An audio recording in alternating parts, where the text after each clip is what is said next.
Hi guys, a very warm welcome to all of you. आज मैं बात कर रहा हूँ ब्रदर कारामाज़ोव की बुक 3 के बारे में। तो ऑलरेडी मैंने बुक 1 और 2 के ऊपर काफ़ी डिटेल में एक लेंदी वीडियो बना दिया है। अगर आपने वो वाले वीडियोज़ नहीं देखे हैं बुक 1 और 2 के, तो पहले वो वीडियोज़ देखिए, अदरवाइज़ ये वाला वीडियो आपको समझ में नहीं आएगा। तो बुक 3 में क्या है? बुक 3 में हमें फेडोर के चौथे लड़के के बारे में मालूम पड़ता है। जी हाँ, अभी तक हमने देखा है कि फेडोर के 3 लड़के हैं, डिमिट्री, इवान और एलियोशा, जो बुक 1 और 2 में जिनके बारे में मैंने डिटेल में डिस्कशन किया। अब बुक 3 में राइटर ने एक फोर्थ कैरेक्टर को इंट्रोड्यूस किया है जो कि फेडोर का लड़का है, ठीक है, चौथा लड़का फेडोर का, जिसका नाम है सिमरडिकोफ। अब सिमरडिकोफ की हिस्ट्री क्या है? अब होता क्या है कि जहाँ फेडोर रहता था उस मोहल्ले में, उस एरिया के आसपास एक लेडी होती है जो बेगर है, ठीक है, भिखारिन है, और वो मेंटली बहुत चैलेंज्ड है। तो मेंटली चैलेंज्ड एक बेगर है, ठीक है, और वो बोल नहीं पाती ठीक से, वो चीज़ों को समझ नहीं पाती ठीक से, और जो उसकी कंडीशन होती है बड़ी ही मर्सीफुल होती है, मतलब देख के लोगों को उस पर दया आ जाती है।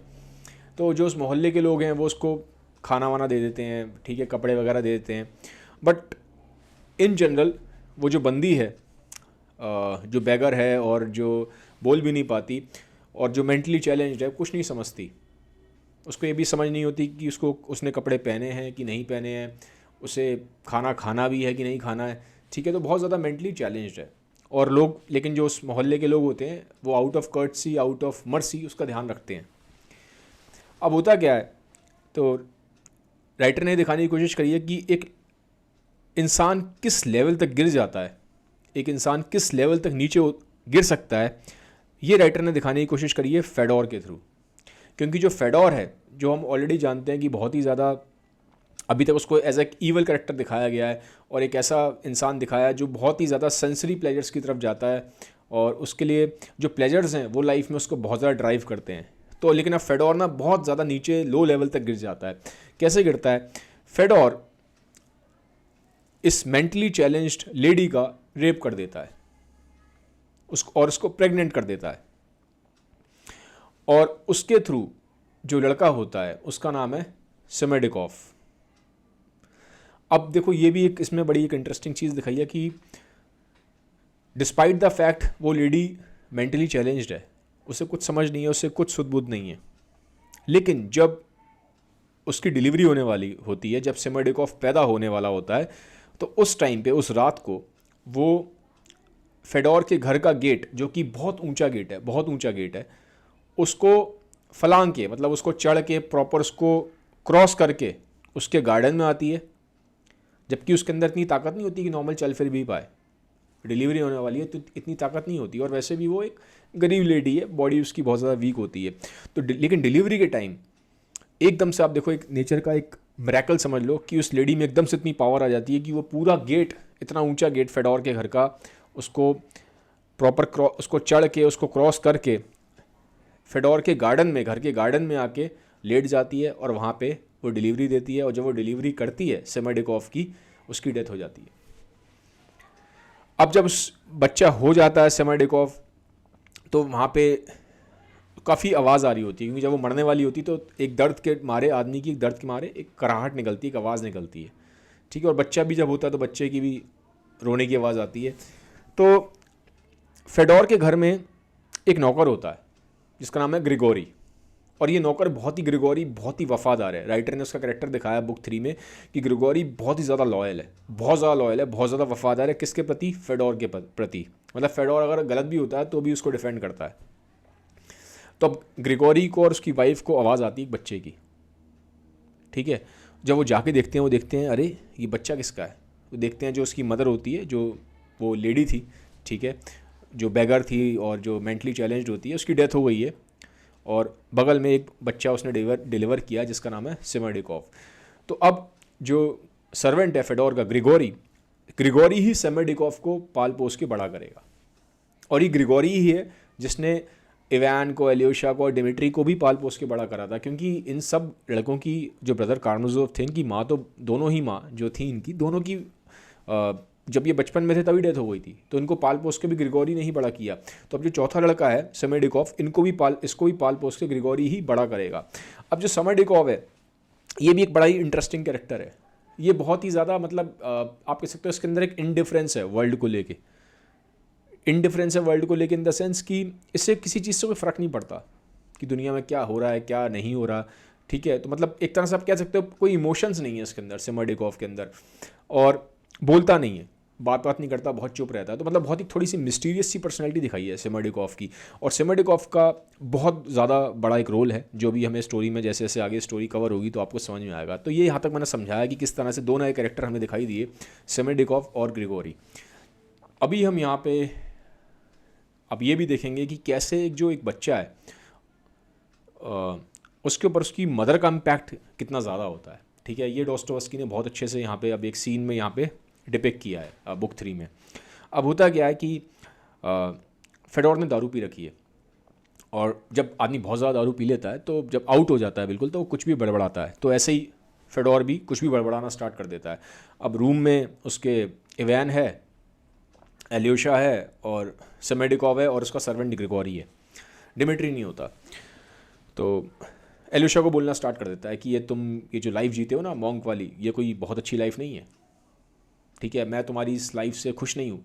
जबकि कुछ टाइम बुक 2 में बुक 1 में हमने देखा कि उसने खुद ही भेजा था कि तुम जाके मॉन्क बनो, ठीक है। तो फेडोर का क्या है, फेडोर का कोई ना दीन ईमान नहीं है, वो मूडी आदमी है, नॉर्मल है। तो कह रहा है ये लाइफ बहुत अच्छी है, मैं तो चाहता ही हूँ तुम मॉन्क बनो, लेकिन दारू पी ली, बहुत ज़्यादा पी ली, आउट हो गया, कुछ समझ में नहीं आ रहा, तो फिर उसी को उल्टा सीधा कहना स्टार्ट कर देता है कि तुम तो अपने रिस्पॉन्सिबिलिटी से भाग रहे हो, ये कोई तुम्हारी उम्र है मॉन्क बनने की, ये है वो है। तो इस तरह से कह के उल्टा सीधा बोलना स्टार्ट कर देता है। कहता है मैं इस चीज़ से खुश नहीं हूँ जो तुम कर रहे हो। और फिर वो उसको बोलता है तुम्हारी माँ भी ऐसी थी। अब एल्यूशा को थोड़ा सा कान खड़े हो जाते हैं क्योंकि मदर से बहुत ज़्यादा अटैच था, मदर को लेके बहुत ज़्यादा सेंटिमेंटल भी था, इमोशनल भी था, ठीक है। तो जैसे ही वो बोलता है फेडोर तुम्हारी माँ भी ऐसी थी, तो उसको थोड़ा सा ना अजीब सा लगता है। तो फेडोर लेकिन चुप नहीं होता, वो बड़बड़ाता जाता है। दारू बहुत ज़्यादा पी रखी होती है, आउट हो चुका होता है। तो आपने देखा है कि लोग जब आउट हो जाते हैं दारू पी के तो कुछ भी बोलते हैं। तो वो बोल रहा होता है कि तुम्हारी माँ भी ऐसी थी, वो भी पूरा टाइम यही सब करती रहती थी, ठीक है। पूरे टाइम पूजा करना, पूरे टाइम गॉड, पूरे टाइम रिलीजन, इन्हीं सब चक्करों में लगी रहती थी और मुझे ये चीज़ पसंद नहीं थी। तो बताता है एक दिन का इंसिडेंट बता रहा होता है कि एक दिन तुम्हारी माँ ऐसी पूजा कर रही थी, मैं गया, मैंने जितने भी वहाँ पे गॉड की फ़ोटोज़ थी और ये था वो था सबको उठा के फेंक दिया और मैंने बहुत उल्टा सीधा बोला और तुम्हारी माँ को और उसके गॉड को, ठीक है। और जैसे ही वो बताता है कि मैंने ये सब करा, कि मैंने तुम्हारी मदर के जो गॉड थे उनको अब्यूज़ किया, उनको मिसट्रीट किया, तो तुम्हारी जो मदर है वो सदमे को बर्दाश्त नहीं कर पाई और उनको एपिलेप्सी का दौरा पड़ गया। अब वो उसने इतना बोला ही था फेडोर ने कि तुम्हारी मदर को एपिलेप्सी का दौरा पड़ा मेरे मिसट्रीटमेंट से, इतना सुनते ही सेम दौरा एल्यूशा को पड़ना स्टार्ट हो जाता है। उसी टाइम एल्यूशा को भी एपिलेप्सी का दौरा पड़ जाता है और फेडोर बोलता है बिल्कुल ऐसे ही पड़ता था तुम्हारी माँ को। जब वो एल्यूशा को पड़ रहा होता है एपिलेप्सी का दौरा, तो वो एकदम से फेडोर बोलता है बिल्कुल ऐसे ही सेम टू सेम तुम्हारी माँ को भी दौरा पड़ता है, सेम टू सेम। तो एल्यूशा को भी एपिलेप्सी का दौरा पड़ जाता है, ठीक है। वो तो फिर वहाँ इवैन खड़ा होता है, इवैन उसको डांटता है अब अपने बाप को, क्या है ये है, तुम्हें तमीज़ नहीं है, तुम कैसे बात करते हो, तुम्हें कोई ह्यूमन इमोशंस की रिस्पेक्ट नहीं है, तुम बेकार आदमी हो, ये है वो है। तो फिर वो एल्यूशा को थोड़ा सा ठीक करता है और फेडोर को चुप कराता है। तो हमें यहाँ देखने को मिल रहा है कि एल्यूशा सेम टू सेम उसकी बॉडी में भी उसकी मदर वाला एक रिस्पॉन्स आया, जिसकी मदर को एपिलेप्सी का अटैक पड़ता था, सिमिलर टू सिमिलर, बिल्कुल सिमिलर वे में एल्यूशा को भी एपिलेप्सी का अटैक पड़ा और सेम चीज़ से। तो फेडोर ने एल्यूशा की माँ को क्यों पड़ा था, क्योंकि फेडोर ने उसके गॉड को अब्यूज़ किया था, एल्यूशा की मदर के, उनको मिसट्रीट किया था। और सेम अभी भी वो कर रहा था, जैसे ही उसने गॉड के अगेंस्ट बोलना स्टार्ट किया, जैसे ही उसने उसकी मदर को अब्यूज़ करना स्टार्ट किया, सेम एल्यूशा को भी सेम बात पे सेम तरीके से एपिलेप्सी का दौरा पड़ता है। तो ये दिखाने की आप देखो कि एक मदर का कितना ज़्यादा इम्पैक्ट है, ठीक है। तो मदर से एक बच्चा जब बहुत ज़्यादा इमोशनली कनेक्टेड होता है, बहुत ही ज़्यादा सेंटीमेंट्स उसके इन्वॉल्व होते हैं, तो सेम रिस्पॉन्स एक बच्चे के अंदर जनरेट हो सकता है एग्जैक्टली सेम चीज़ पे, सेम एनवायरमेंटल ट्रिगर पे जिससे उसकी मदर के अंदर जनरेट हुआ था। अब आप कह सकते हो कि जीन्स का इम्पैक्ट है या कहोगे एनवायरनमेंट का इम्पैक्ट है, ठीक है। तो ये तो एक कॉम्प्लेक्स एक काफ़ी बिहेवियर होता है जो बाहर मैनिफेस्ट होता है, बट राइटर ने बहुत ब्यूटीफुली इसको डिपिक्ट किया है कि कैसे एक जो मदर है वो इम्पैक्ट उसका अपने बच्चे पे होता है, ठीक है। और ये भी दिखाने की कोशिश करी है कि जो फेडोर है उसको किसी की इमोशन की कदर नहीं है, उससे कोई फ़र्क नहीं पड़ता। मतलब उसकी मदर को भी उसने ऐसे वो करा, मिसट्रीट किया, मदर के गॉड्स को भी मिसट्रीट किया, और सेम टू सेम वो एल्यूशा के साथ भी करने लगा था, ठीक है। तो फेडोर को ये दिखा रहा है बार बार डॉस्टोवस्की, बहुत ही जो हम सोचते हैं कि एक आदमी में ईवल करेक्टर हो सकता है, वो सारे के सारे फेडोर के अंदर थे, ठीक है। अब इतने में एक चीज़ और देखो आप कि यहाँ पे हमें एक दोबारा हिंट मिलेगा कि मर्डर जो फेडोर का होगा वो कौन करेगा। कैसे मिलेगा हिंट? जब ये सब चल रहा होता है तो इतने में डिमिट्री बाहर से आता है। डिमिट्री घर में नहीं था, डिमिट्री बाहर से आता है और डिमिट्री को लगता है कि जो गुरु शेनका थी वो उस घर में ही छुपी हुई है। अब गुरु शेनका कौन है? गुरु शेनका एक ऐसी लड़की है जिसके पीछे फेडोर भी पड़ा हुआ है और जिसके पीछे डिमिट्री भी पड़ा हुआ है। दोनों बाप बेटा एक ही लड़की के पीछे पड़े हैं जिसका नाम है गुरु शेनका, ठीक है। तो अब उसको लगता है डिमिट्री को कि मेरा बाप पैसे दे के गुरु शेनका को अपने साथ रखना चाहता है, तो कहीं ना कहीं गुरु शेनका को उसने अपने घर में कैद कर रखा है। तो डिमिट्री आ जाता है और बोलता है गुरु शेनका कहाँ हो तुम, कहाँ हो तुम, ठीक है, ऐसे बोलना स्टार्ट करता है। उसको ऐसा लगता है कि ऐसे घर में ही होगी, ठीक है, उसका ऐसा इंट्यूशन होता है, बट वो इंट्यूशन गलत होता है, वो वहाँ थी नहीं। तो वो आता है रूम में ढूंढता है, मिलती नहीं है। तो इतने में जो फेडोर होता है उसको भी गुस्सा आता है कि यहाँ पे कोई गुरु शेनका नहीं है, तुम क्यों आ गए हो मेरे घर में, तुम पैसा चाहते हो, मेरा पैसा चाहते हो, तुम मेरा पैसा ले जाओगे, ये ले जाओगे। तो जाके बाप बेटा भिड़ जाते हैं। अब जो डिमिट्री है वो फिजिकली बहुत पावरफुल है, ठीक है, वो पिटाई कर देता है फेडोर की, उतना मारता है, उसको गिरा देता है, उसके माथे पे लाते मारता है, लात घूंसे ये वो, तो उसको काफ़ी चोट लग जाती है, बेहोश हो जाता है फेडोर, ठीक है। और वो तो वहाँ पे एल्योशा और इवैन होते हैं तो उसको अलग करते हैं, अदरवाइज़ वो उसने मार देना था। और वो बोलता भी है डिमिट्री, जब फेडोर को होश आता है कि ऐसा आदमी ज़िंदा ना ही रहे तो अच्छा है, मैं दोबारा आऊँगा और तुम सुधर जाओ, नहीं तो अब की बार तो मैं तुम्हें मार ही दूंगा, मेरे को इतना गुस्सा आ रहा है तो मैं जान से मार दूंगा मैं, ठीक है। तो इस तरह की बातें यहाँ डिमिट्री कर रहा है। अब यहाँ पे एक हिंट मिल रहा है कि आगे जाके जो मर्डर है, राइटर बार बार डॉस्टोवस्की हिंट दे रहा है कि डिमिट्री ही उसका मर्डर करेगा फेडोर का, ठीक है। और सबको दिख भी रहा है वहाँ पे जितने प्रेजेंट है कि डिमिट्री इतना ज़्यादा एक्सट्रीम गुस्से में कि पूरा मर्डर कर सकता है। अब यहाँ पे एक चीज़ हमें और दिखाई देगी राइटर के थ्रू, जो उसमें दिखाया बुक 3 में एक इंसिडेंट है जो डिमिट्री की पर्सनैलिटी के बारे में ही बताएगा। डिमिट्री फेडोर जितना बुरा है नहीं जितना हमें लग रहा है, क्योंकि उसके अंदर एक कॉन्फ्लिक्ट चलता है। कॉन्फ्लिक्ट कैसे चलता है? डिमिट्री एल्यूशा को बाहर सड़क पे पकड़ लेता है, मतलब बात करता है एल्यूशा से, और एल्यूशा को अपनी कहानी बताता है। वो कहता है डिमिट्री की यार देखो, कहानी ये है कि एक टाइम पे मुझे लड़की से बहुत प्यार था, अट्रैक्टेड था मैं उसकी तरफ। उस लड़की का नाम था कैटरीना, ठीक है। तो मुझे कैटरीना बहुत अच्छी लगी, मुझे बहुत अट्रैक्टिव लगी। कैटरीना थी भी ऐसी काफ़ी, मतलब उसमें दिखाया बहुत ब्यूटीफुल है और एक प्राइड है उसके अंदर, एक क्लास है, ठीक है, खूबसूरत है, टॉल है, ठीक है। तो उस तरह से राइटर ने उसको दिखाया। तो कैटरीना की तरफ बहुत अट्रैक्टेड होता है और उसके साथ वो फिजिकल रिलेशन बनाना चाहता है, ठीक है, लेकिन ऐसे बना नहीं पाता क्योंकि कैटरीना उसमें इंटरेस्टेड नहीं होती। अब क्या करता है, कैटरीना के फादर को कुछ पैसों की ज़रूरत होती है, बहुत ज़्यादा अर्जेंट ज़रूरत थी। तो डिमिट्री कहता है मैं तुम्हारे फादर को पैसा दे सकता हूँ, बट उसके बदले में तुम्हें मेरे साथ फिजिकल रिलेशन बनाने पड़ेंगे। अब मजबूरी थी तो कैटरीना उसके पास चली जाती है, ठीक है। तो एक तरीके से मजबूरी का फ़ायदा उठा रहा था डिमिट्री, ठीक है। लेकिन जब वो उसके पास आती है, ठीक है, उसके रूम में आती है, तो एकदम से डिमिट्री को ना उसके अंदर से आवाज़ आती है कि मैं ठीक नहीं कर रहा, मैं किसी इंसान को पैसे की ज़रूरत है और मैं उसकी ज़रूरत का फ़ायदा उठा के उसके साथ कुछ गलत कर रहा हूँ। तो उसके अंतरात्मा से आवाज़ आती है, उसे अंदर से लगता है, उसको गिल्ट महसूस होता है कि आई एम डूइंग रॉन्ग। तो वो पैसे देता है कैटरीना को, कहता है तुम जाओ, ठीक है, अपने फादर को पैसे दो और मुझे माफ़ करो, ठीक है। तो कैटरीना चली जाती है वो पैसा लेके। तो अब यहाँ पे एक कॉन्फ्लिक्ट कैसे दिख रहा है, ठीक है। कॉन्फ्लिक्ट ये दिख रहा है उसकी डिमिट्री की पर्सनैलिटी में, एक तरफ से तो ईवल करना चाहता था, वो चाहता था ईवल करना, मतलब उसका फ़ायदा उठाना चाहता था कैटरीना की कंडीशन का, लेकिन इमीडिएटली उसके अंदर एक अच्छा इंसान भी है, अपने बिल्कुल फेडोर की तरह नहीं, अपने बाप की तरह। फेडोर तो एक ऐसा इंसान था कि एक मेंटली चैलेंज लेडी का भी उसने रेप कर दिया था, बट डिमिट्री ऐसा नहीं है। लेकिन उसके दिमाग में ईवल थॉट्स आए, उसने एग्जीक्यूट करने की कोशिश भी करी, लेकिन लास्ट मोमेंट में उसकी आत्मा से आवाज़ आ गई और उसने फिर वो काम नहीं किया, ठीक है। तो एक कॉन्फ्लिक्ट है, ईवल है उसके अंदर, लेकिन कभी कभी वो जो उसके अंदर गुडनेस है वो उस ईविल को डोमिनेट कर जाती है। अब आगे क्या होता है कि जैसा मैंने बोला कि जो डिमिट्री है वो एंड में कैटरीना के साथ एक अच्छा बर्ताव करता है, उसको छोड़ देता है और उसको पैसे दे देता है जो उसको अपने फादर को देने थे कैटरीना को। ठीक है, तो एक गुड बिहेवियर दिखाया गया एंड में डिमिट्री का कैटरीना की तरफ। अब बाद में क्या होता है, कुछ टाइम बाद कैटरीना के पास पैसा आ जाता है काफ़ी सारा, वो कुछ पैसा इनहेरिट करती है और उसको याद आता है कि यार डिमिट्री ने टाइम पे हमें पैसे से हेल्प की थी और उसने मिसयूज़ नहीं करा, वो चाहता तो मुझे एक्सप्लॉइट कर सकता था। तो कैटरीना उसकी इस चीज़ से इम्प्रेस होती है कुछ टाइम बाद और वो उसको बोलती है कि डिमिट्री मैं तुमसे शादी करना चाहती हूँ। ठीक है, तो डिमिट्री कहता है ठीक है मैं शादी करने को तैयार हूँ, क्योंकि कैटरीना अच्छी है, ठीक है, हर तरीके से। तो इंगेजमेंट हो जाती है दोनों की, तो इंगेजमेंट हो जाती है। अब कुछ टाइम बाद डिमिट्री जब वापस घर आता है तो वो एक नई लड़की के कॉन्टैक्ट में आता है जिसका नाम है गुरुशेनका। अब वो गुरुशेनका के लिए बहुत ज़्यादा पागल हो जाता है, बिल्कुल अट्रैक्ट हो जाता है गुरुशेनका की तरफ। ठीक है, और कैटरीना की तरफ उसका अट्रैक्शन ख़त्म हो जाता है। अब वो एल्यूशा से कहता है कि यार तुम जाके कैटरीना को बोलो कि हमारी इंगेजमेंट तोड़ दो यार, ठीक है, मैं कैटरीना से शादी नहीं कर सकता, मैं अब गुरुशेनका के साथ इन्वॉल्व हूँ, मैं उसकी तरफ अट्रैक्टेड हूँ। ठीक है, और वो कहता है कि कुछ पैसे, फिर बाद में ना कुछ पैसे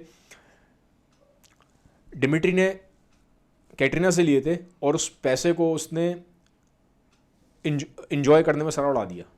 तो ऐसे करके वो बोलता है कि कैटरीना से मैंने कुछ पैसे लिए थे और वो मैंने अपने ऊपर यूज़ कर लिए, लेकिन वो पैसे देने किसी और को थे एक्चुअल में। वो कहता है वो गलती से मेरे से यूज़ हो गया, तुम एक काम करो, ये कुछ पैसे फेडोर से ले लो। ठीक है, फेडोर ने मेरे को बहुत पैसा देना है, ठीक है, क्योंकि मेरी माँ की वेल्थ उसने इनहेरिट कर रखी है, तो वो पैसा तुम फेडोर से लेके कैटरीना को दे दो, ताकि मेरा जो उसके ऊपर कर्जा बकाया वो कर्जा मेरा चूक जाएगा। और उसको कैटरीना को ये बोल देना कि मैं एंगेजमेंट तोड़ रहा हूँ, क्योंकि यार मैं गुरुशेनका की तरफ अट्रैक्टेड हूँ, मैं अब उसी के साथ रहना चाहता हूँ, उसी के साथ शादी करना चाहता हूँ। तो अब ये देखा गया है कि बार बार जो एल्यूशा है पूरी कहानी में, तीनों ही बुक्स में अगर आप देखोगे, बुक 1, 2, 3, राइटर ने एल्यूशा को एज अ फॉर्म ऑफ वो दिखाया है, मतलब मैं आपको बोलूँ एक हीरो के फॉर्म में निकल के आ रहा है एल्यूशा। बार बार सारी प्रॉब्लम्स एल्यूशा ही सॉल्व कर रहा है, चाहे वो बाप बेटे के बीच की प्रॉब्लम हो, चाहे वो डिमिट्री और कैटरीना के बीच की प्रॉब्लम हो, किसी भी तरीके की प्रॉब्लम है, तो एल्यूशा एक विनर निकल के आता है। बार बार एल्यूशा एक विनर निकल के आता है। ठीक है, और साथ ही साथ देखो राइटर ने एक चीज़ और भी दिखाई है कि हम सब इंसानों के अंदर एक कॉन्फ्लिक्ट चलता है, जो मैंने अभी आपको बताया अभी तक, डिमिट्री के अंदर एक गुड और ईविल का कॉन्फ्लिक्ट चल रहा था। और बहुत हद तक ऐसा नहीं कि खाली डिमिट्री के अंदर चल रहा है, फेडोर जैसा इंसान जो कि बहुत ही हाईली नेगेटिव कैरेक्टर दिखाया गया है, ईविल कैरेक्टर दिखाया गया है, परेशानी गिल्ट की उसको भी होती है, क्योंकि फेडोर दिन भर ठीक रहता था बट रात को उसको ठीक से नींद नहीं आती थी। जैसी रात को सोने का टाइम होता था ना, वो दारू पीता था पर फिर भी सोने की कोशिश करता था, उसको नींद नहीं आती थी, थोड़ी देर बाद फिर उठ जाता था और जाके अपने नौकर ग्रिगोरी को उठा लेता था कि तू उठ यार, मेरी बात सुन, इधर आ, मेरे को नींद नहीं आ रही। उसको कुछ बेचैनी होती थी, रोज़ रात को बेचैनी होती थी। रात को गिल्ट हावी हो जाता है, दिन भर तो आदमी काम करता है, बिजी हो जाता है, बट रात को गिल्ट अंदर का हावी हो जाता है, रात को नींद नहीं आती, बेचैनी होती है, नहीं सो पाता, परेशानी होती है, थॉट्स आते हैं, तो जाके बार बार अपने सर्वेंट ग्रिगोरी को उठा लेता है, यार तू बैठ मेरे पास, ठीक है, दारू वारू पीता है और फिर इधर उधर की फालतू की बातें करता रहता है। ठीक है, तो बहुत हद तक आप देखोगे कॉन्फ्लिक्ट फेडोर के अंदर भी है, गिल्ट उसके अंदर भी है। तो बार बार राइटर ने दिखाने की कोशिश कर रहा है कि हम सब के अंदर जो सारे कैरेक्टर्स हैं उनमें कॉन्फ्लिक्ट दिखाया है उसने। जैसे एल्यूशा के अंदर भी कॉन्फ्लिक्ट है सटल फॉर्म में, एल्यूशा चाह रहा है मॉन्क बनना, बट जो फादर जोसिमा है उसको कहते हैं कि तुम्हारी ज़रूरत यहाँ नहीं है मोनेस्ट्री में, तुम जाके बाहर वर्ल्ड को सर्व करो, तुम्हारी ज़रूरत वहाँ पे है। और ये देखा भी है जब बुक 3 में जब वापस आता है ना मोनेस्ट्री में, क्योंकि एल्यूशा अभी घर गया हुआ था फेडोर के और इन सबके पास, अपने भाइयों के पास। जब वो रात को मोनेस्ट्री में वापस आता है, वो कहता है बाहर की दुनिया में कितना टेंशन है, कितना झिकझिक है, कितनी सुबह शाम लोग लड़ाई कर रहे हैं, कलेश मचा रहे हैं, ये मोनेस्ट्री की लाइफ कितनी अच्छी लाइफ है यार, शांति, सुकून, पीस है। तो अंदर से वो छोड़ना नहीं चाह रहा मोनेस्ट्री को, लेकिन फादर जोसिमा कह रहे हैं कि तू छोड़ इसको भाई, तेरी ज़रूरत बाहर दुनिया में। तो एक कॉन्फ्लिक्ट एल्यूशा के अंदर भी है, सारे कैरेक्टर्स के अंदर है, इवैन के अंदर भी है। इवैन लॉजिकल आदमी है, इंटेलेक्चुअल है, एक तरफ दिखा तो वो नास्तिक रहा है, लेकिन उसके अंदर बहुत गहरे में एक डाउट है, फेथ का डाउट है उसको, पता नहीं चीज़ें हैं नहीं है। बाहर से तो कहता है भगवान नहीं है, इमॉर्टैलिटी ऐसी चीज़ें नहीं है, आत्मा परमात्मा ऐसी चीज़ें नहीं है, लेकिन अंदर डाउट उसके अंदर है जो उसको अंदर से बार बार परेशान करता है। तो कॉन्फ्लिक्ट इवान के अंदर भी है जो कि हाईली इंटेलेक्चुअल और एक एथीस्ट है। तो तीनों भाइयों में कॉन्फ्लिक्ट दिखाया गया है, बाप में भी कॉन्फ्लिक्ट है। तो बहुत तो राइटर कह रहा है ये जो कॉन्फ्लिक्ट है ये हम सबके अंदर है, हमारे अनकॉन्शियस में होता है वो कॉन्फ्लिक्ट। इसी से इंस्पायर होकर फ्रॉइड की साइको एनालिसिस बनी है, डॉस्टोवस्की से ही इंस्पायर था फ्रॉइड। फ्रॉइड बोलता है ये ब्रदर कारामाज़ोव है उसकी बेस्ट बुक है आज तक की। खाली ये फ्रॉइड ने नहीं बोला, आप एल्बर्ट आइंस्टाइन का भी स्टेटमेंट्स देखोगे तो आइंस्टाइन भी बोलता है। तो बहुत तक जो अनकॉन्शियस को, जिसको आज साइकोलॉजी समझती है, जिसको फ्रॉइड ने इस दुनिया को दिया, फ्रॉइड ने लिया डॉस्टोवस्की से था। डॉस्टोवस्की ने बहुत पहले इस चीज़ को पकड़ लिया था कि हम सब क्या जो अंदर अनकॉन्शियस है, भले ही हम बाहर से कितना भी प्रिटेंड कर लें, बट एक अनकॉन्शियस हमें अलग तरीके से पावरफुल है, बहुत स्ट्रांगली पावरफुल है। और जैसे ही हम खाली होते हैं, खाली बैठते हैं तो वो परेशान करता है। इसीलिए हम सब खाली बैठना नहीं चाहते, हम कुछ ना कुछ काम करते रहते हैं पूरा टाइम। कुछ नहीं मिलेगा हम बातें करेंगे, कुछ नहीं मिलेगा तो हम बस कुछ भी करते रहेंगे, फ़ोन स्क्रॉल करते रहेंगे, कुछ भी करेंगे, बट हम खाली नहीं बैठेंगे। क्योंकि खाली बैठते ही फिर वो अनकॉन्शियस हम पे हावी हो जाता है, जो अंदर की चीज़ें हमने दबा रखी हैं वो बाहर आ जाती हैं। ठीक है, तो डॉस्टोवस्की ने बुक 3 में इस तरीके से दिखाने की कोशिश करी है, और बार बार हिंट किया गया जो मर्डर होने वाला है फेडोर का वो डिमिट्री ही करेगा। इनडायरेक्ट वे में उसने हिंट किया है। लेकिन अब सवाल ये उठता है कि क्या सच में डिमिट्री ही करेगा मर्डर? राइटर तो यही दिखा रहा है, हिंट तो हमें यही मिल रहे हैं बार बार, और उसने मारा पीटा भी अपने बाप को, बोल भी रहा है पब्लिकली कि एलोशा को भी बोलता है कि मैं कंट्रोल नहीं कर पाऊंगा, अगली बार हो गया तो मैं मार दूंगा अपने बाप को जान से। वो बार बार बोल रहा है इस चीज़ को। लेकिन फिर सवाल उठेगा कि क्या सच में जैसा राइटर दिखा रहा है अभी तक बुक 3 तक कि डिमिट्री ही मर्डर करेगा फेडोर का, क्या सच में ऐसा होगा? ये आगे देखते हैं। ठीक है, तो ये था वीडियो बुक 3 की, मैंने समरी दी है गाइज। अगर आपको वीडियो अच्छा लगा है तो काइंडली इसको सबके साथ शेयर करें, कमेंट करें, लाइक करें वीडियो को, और जल्दी आऊँगा मैं नए वीडियो के साथ। Have a nice day, bye bye, take care.